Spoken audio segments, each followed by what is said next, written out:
Welcome to Sexology, a podcast that untangles the science of sex and pleasure. And now, with this week's episode, your host, clinical psychologist, Dr. Nazanin Moali. Hello there, and welcome to the third episode of Sexology podcast. I'm your host, Dr. Nazanin Moali. I'm very excited about our conversation today.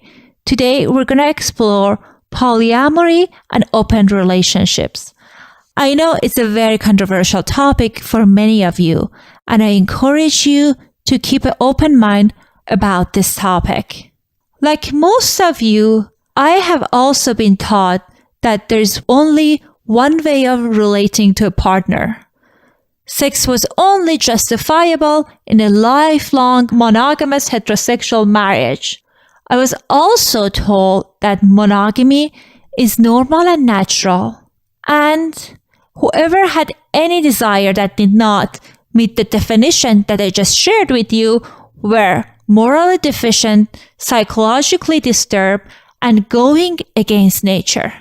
I didn't know that much about polyamory, but I was raised in a culture that some people practice polygamy. And coming from a feminist household, I often saw it as a sign of oppression.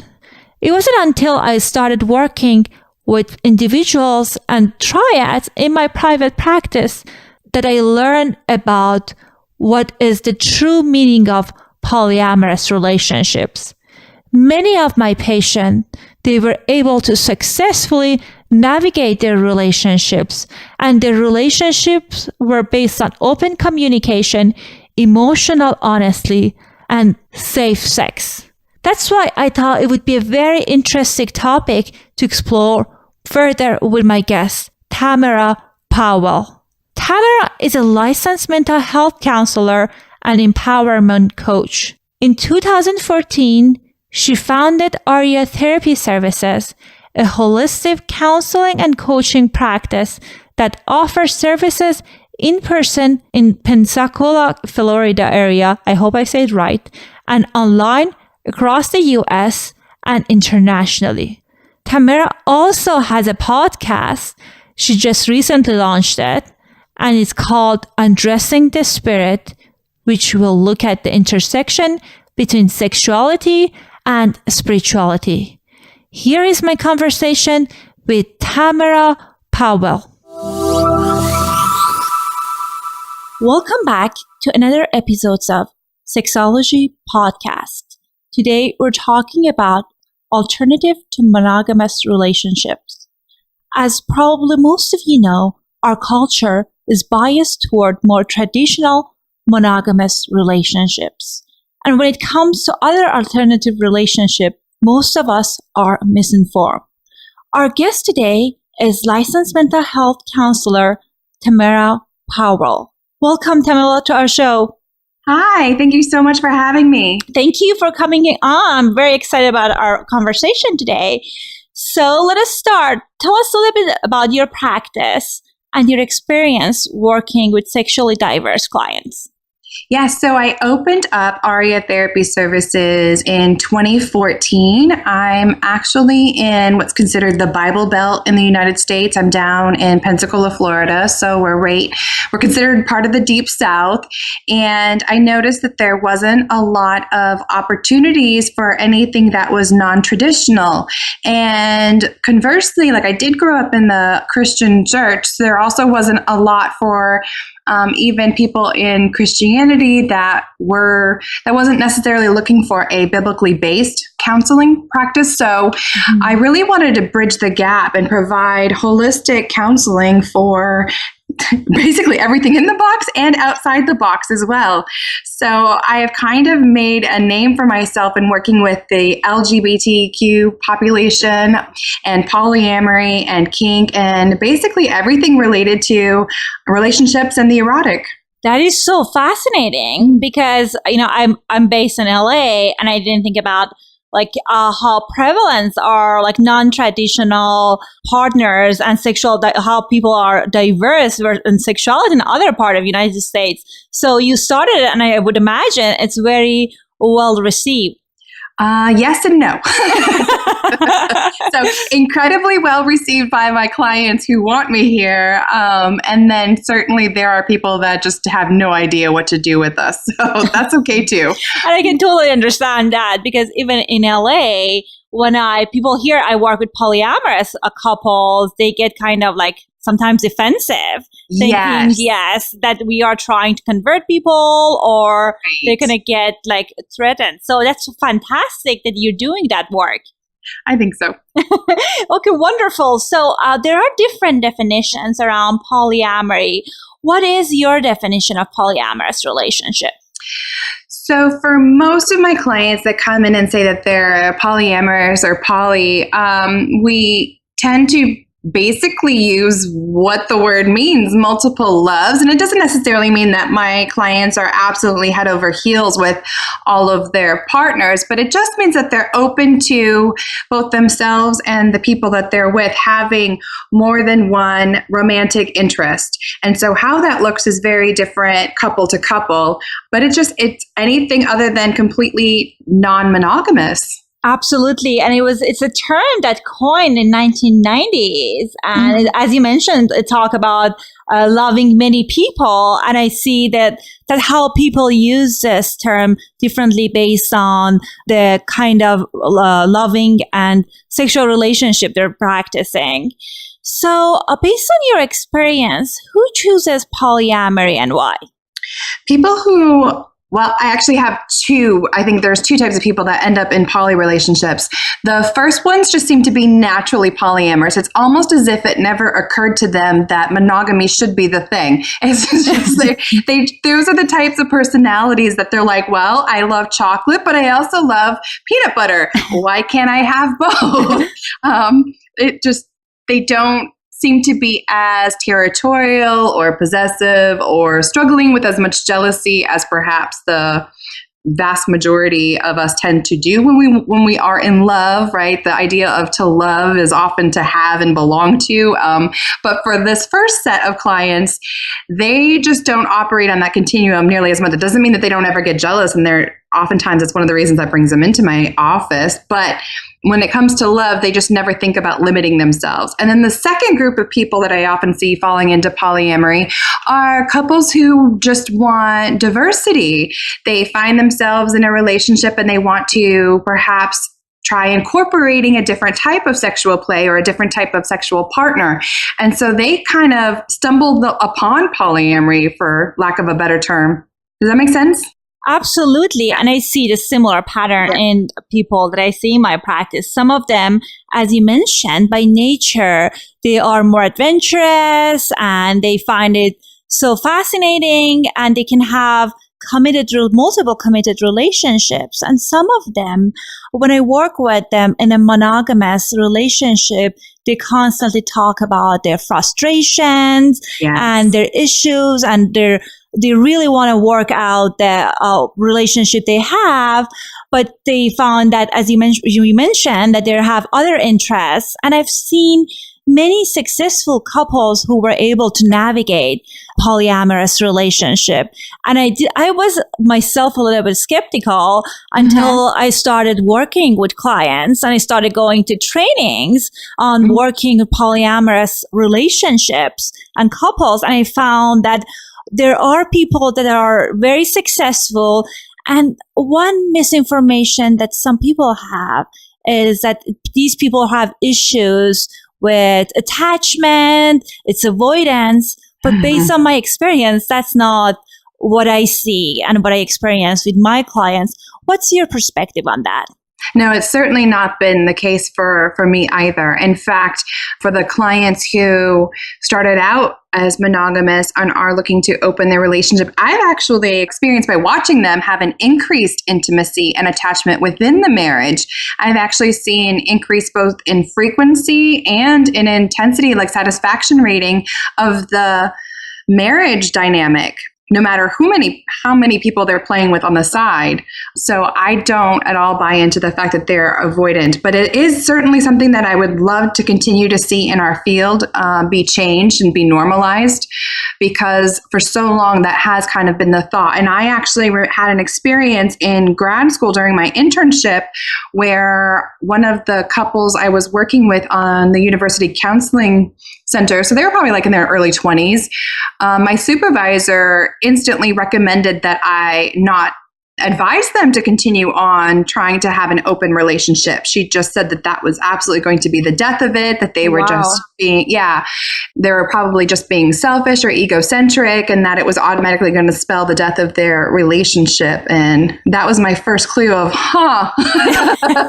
we probably should dive into this more. There needs to be more, again, open-minded therapists who are willing to have these conversations.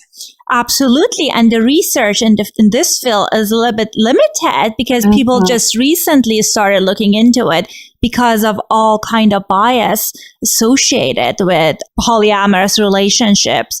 And it's so funny that I shared with you in the past that I have a Farsi podcast. And I was thinking maybe even in the Middle Eastern culture, people were this is not something they experience, but I got lots of questions and interest. People wanted to learn more about polyamorous relationship. That was fascinating. And what I find is the more we talk about these topics openly, the more we hear that people are interested and they're just kind of concerned to talk about these things with others. You're so right. And what's funny is I saw a statistic the other day that nearly a third of us, so that's a lot of people, are in some form of non-monogamy. It may not be an openly polyamorous relationship, but they might have some unwritten rule about, maybe if one of us is out at the club and we happen to get a little tipsy and we make out with someone, that's not going to spell the death of the relationship. Or if while we're traveling something happens, or what about, flirtations at work? It's not always sexual. So it's certainly not counterculture or something that we're not used to. And what I find fascinating about, from an anthropological standpoint, is that almost every single culture on the planet, even religiously, has a background and a basis in perhaps polygamy, where we've had when we finally make it legal. So if we're talking the Abrahamic faiths of Judaism, Islam, and Christianity, who all point back to Abraham, he had multiple wives and lovers and concubines. It's certainly been a cultural standpoint, especially for patriarchal cultures. So it's not like we're not used to the idea of people being attracted to more than one person, but for some reason we now have this taboo in modern society about it being okay. I just find that fascinating. No, it is fascinating. And it's so funny because I barely see someone who only had one significant other or lover. So it's not the issue of whether it works, it's whether it's possible to love more than one, because many people had that experience. It's just a question of whether they can have multiple partners sequentially or at the same time. And you're absolutely right. It's been in different cultures. And one thing that I've noticed that sometimes people get defensive because they kind of associate polyamory with polygamy, and they think about that all that patriarchal patterns, and they get scared and they see it as a sign of oppression. So which you can see the similarities, but then polyamorous is just polyamory. Oftentimes, at least in the clients that I see, is more tend to be more egalitarian. Yeah, for me too. And sometimes, actually quite frequently down here, it's the female initiating. And there are some tribes on the planet where only the women have multiple male partners. So it certainly can go either way. Wonderful. It's good to hear. And I wanted to clarify that. Yeah. And now we talk about that. What is the difference between polyamory, polygamy, and swinging? Because that's something that people often confuse. Yes, and rightfully so, because it really depends upon who's using the language. And there's even disagreement within the subcultures as to what each of them means. So as with anything of language, it's all about the power that we give to the word. And so I tell my clients, like, you're still going to have to decide for yourself. But typically, if we're just speaking broad strokes, swinging is usually just sexual experiences. The focus is on sex, and it may be shared partners between the couple, or it may be we go to a sex club and I watch you have sex with someone else, or we go into separate rooms, but the focus is on just a sexual experience. We probably leave that night and we may or may not hook up with these people again, but it's kind of in this category of this is one of our sexual outlets. Polygamy kind of goes to the exact opposite end, and it's where we decide to make it either legal, or since it's illegal in the United States, or we just kind of have a ceremony between us. So I have some triads and quadrads, 3, 4, 5 people who they have a ceremony, or they just choose to wear rings or some other form of jewelry and have a partnership among them. Fascinating. They may choose to raise children together. They may not. It really varies. And so polyamory to me is kind of somewhere in the middle, where one of us may have a secondary partner and or a third partner, or we both do, but it's about, like you said before, potentially having emotional attachment to more than one person, not just sex. Right. And that is correct. And with swinging, you thought it's more your understanding of it. It's more just sexual aspect of it. And it's not necessarily romantically involved. And one thing that you were talking about that I find that many people have question about is raising children.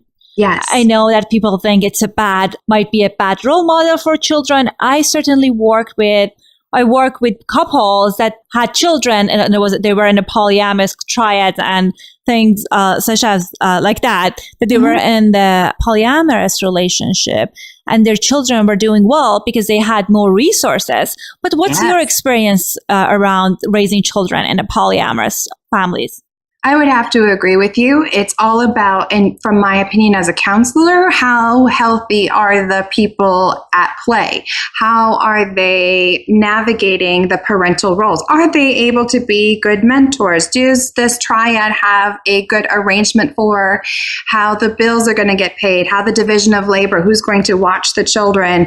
It has been my experience as well that it typically means more people, more resources. There's more mentors available for the child to go to have their emotional needs met, their physical needs met, you name it. So as long as there is, I tend to call it the scaffolding, like the structure, as long as there's a good structure in place for what happens if this, for some reason, changes in a dynamic, it's no different than if a monogamous couple chooses to divorce. Absolutely. So yes. I don't know why we're demonizing one over the other. These people aren't out there swinging from the chandeliers, having sex in front of the kids. Right. And you point out a very good thing that was like, it depends on the health of the partners, mental health of the partners, similar to the monogamous couples. And if they're healthy and they have good arrangements, I find it's very productive, and people can have more resources and more things to kind of dedicate to raising their children. And the one thing that I wanted to hear your thoughts about, sometimes I hear from my clients about their frustration around monogamous relationships, and they're kind of curious about polyamory, but they're not ready to make the transition, or they're just not, they want to entertain the idea, but they wanted to do it in a safe way. What are some of the recommendations you give your clients? I recommend that they start talking with their partner that they're in a monogamous relationship about why. First, let's set I give them 2 words, the intentionality and then implementation. So we need to be clear about the intention. Why are we moving into polyamory? Is it that we want more of something? Because sometimes people enter into a monogamous relationship and the desired discrepancy, meaning one of us wants it more than the other one, is really very apparent. And it's something that they don't plan on changing. So sometimes we go into a polyamorous relationship because we want more of it. We want more sex, more of a certain type of intimacy, but sometimes it's also for a variety. Those people that like chocolate and peanut butter, maybe I want to explore same-sex attractions, or maybe I want to explore a certain type of kink or even emotional attachment. But that's something that needs, in my opinion, to be discussed ahead of time. And then you don't have to know all of the ins and outs yet, because quite frankly, you won't know until you try completely. It's kind of like parenting. You might have some great ideas about what parenting might be like, but until that baby pops out, you don't really know. But you need to have some idea of what the implementation is going to be like. How often do we want to start by going out together? Is it that we want to experience some sexual novelty together, or is it that you want to experience on your own? And if so, are you going to stay out overnight? Are we going to use condoms? There's just some very basics that I think can help couples kind of keep it feeling safe, because the whole point is to not to jeopardize the primary relationship. It's to enhance it. Absolutely. And you talked about these details, and I find it like some people create these contracts. It's very handy around what kind of arrangement they're comfortable with, what around who can come over, what is the arrangement around overnight sleep. So all those things, as you mentioned, because the goal is to improve on people's mental health and sexual experiences, not taking necessarily away from them. And as you were talking about intentionality, I think that's so important, because I'm working with an individual that she decided to experiment with polyamory after she got divorced and she wanted to get back with her ex who was in the relationship. And that was her intention. And then she tried it for a while. And then now she's so resentful and kind of frustrated, because then, as you mentioned, she didn't think about her intentions and why she would want to explore this. Yeah, that's tricky, because now she's the secondary partner, which is probably a whole nother podcast on on the rights and rules for secondary partners and, tertiary partners, et cetera, but now she's the other woman rather than the primary relationship. And it's hard to go back. Absolutely. And as far as the dynamics and the expectations, you mentioned that it's very different. So I think there are lots of small details and things that people need to think about it when they're exploring these things. But as you mentioned, it's like, I love when you said that it's like parenting. So unless people are like kind of in the midst of it, they might not, it's a huge learning curve. So. And, quite honestly, something that doesn't get talked about a lot too is the strengths of polyamory. Honestly, a lot of my polyamorous clients could actually teach my monogamous clients a lot, because there is like an inherent understanding in polyamory that we are going to communicate. I mean, seriously, if we're honest with ourselves as a culture, how many monogamous couples sit down and talk as much as polyamorous ones have to talk about division of labor, where we're going to be, when we're going to be, and not in a rules-based way, but out of respect for one another, because we want there to be this strong intimacy between us. Absolutely. And I was talking to one of the colleagues that she has been practicing polyamory for decades, and she was sharing with me that recently she had this surgery, and because of the kind of a deep relationship she had with her ex-lovers and the polyamorous relationship she was at previously, she got lots of support. People came to support her, like she stayed with few of them, and kind of they provided for her. So she was talking about like she created a community around this relationship. That's something that's very important for people to keep in mind. Yes. So one thing that you mentioned earlier, I think that's very important, is about jealousy, because jealousy can be problematic in some of the polyamorous relationship, and also similar to any other kind of relationships, which block many people from full experiencing their full sexuality and being playful with range of options available to them. How do you help couples to work through their jealousy and issues around this similar topics? In a variety of ways. I'm really big about handy dandy tools. And so Kathy Labriola, who is a polyamorous counselor as well, wrote an amazing jealousy workbook that I recommend for most people, as well as her regular book called Love in Abundance. Oh, I haven't read that. I have to check it out. Fantastic. Yes, I'll email it to you so you can have it for the show notes if you want. It's called Love in Abundance, a counselor's advice on open relationships. Huh. And then after she came out with that one, she added in a workbook that lists all of the exercises that she talks about in the main book. And so I will often, flip to a particular chapter that the people I'm working with might be having an issue with. But on top of that, my personal go-to is usually to help them get very grounded in who they are as individuals and what they are looking for. Because there is a paradox at play. For example, I'm a short, curvaceous woman, right, with a shaved head. I cannot be the tall, willowy ballet dancer. It's just not going to happen. And so if my lover happens to be dating someone that is my complete opposite, naturally some insecurities could pop up, right? I hear this a lot from clients. Well, what if she gives it to him better than I do? What if he decides that that's more of what he wants than what I have? And my focus is usually you need to bring it back down to where you're at. By nature, her being the tall, willowy one, and this is just a basic example talking about physicality, she cannot provide what I can. Like, by nature, chocolate cannot be peanut butter. You can't, that's not the point of it. And when we try to be anything other than who we are, we limit ourselves. We actually make ourselves smaller, and we end up, the paradox is becoming less of what our partner was attracted to in the first place. Absolutely. And I love the analogy of chocolate and peanut butter because it's just so true.